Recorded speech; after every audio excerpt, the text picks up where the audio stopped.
So we're celebrating the 20th anniversary of Bovine Veterinarian Magazine.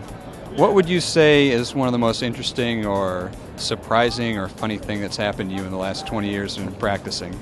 I would say clinically, I guess the most interesting thing or the most funniest thing is probably getting chased around with a bull. And at the time, everybody goes through those, but getting rescued in a bucket of a tractor and fearing my life, I guess, for a little while. It wasn't funny, but it was sure exciting. It hazard of the job, huh? It goes with the job.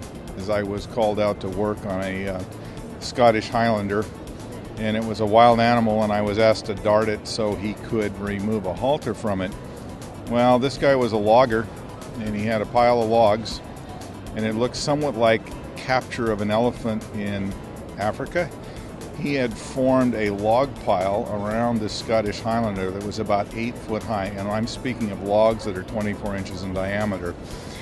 And when I crawled to the top of that pile and that animal came at me but couldn't reach me, I really understood why the log pile was there. I was called out on an emergency to a farm where a calf had got tangled up in a barbed wire fence, and the farmer had to cut the calf off the fence with a cutting tool. We sedated the calf, and it was skinned from the navel all the way down between the back legs, and we were able to, after sedated it, sutured it back together, and the calf healed eventually and was able to go on the market, and you would not have known there was anything wrong with it. A goat that I got a call on that had an obstructed teat. It had just freshened, and we couldn't find anything. Sent her home. 1 year, almost to the day, they called me back, said same goat, same teat, obstructed. They brought the goat in. I started working on it. I could feel the obstruction, and I worked about 20 minutes and took a 22 slug out of the teat. A year before that, they saw the goat had blood on its udder. They thought it had cut it on something, and what had really happened, that goat had been shot, and that slug had migrated into the teat, and I took it out over a year later.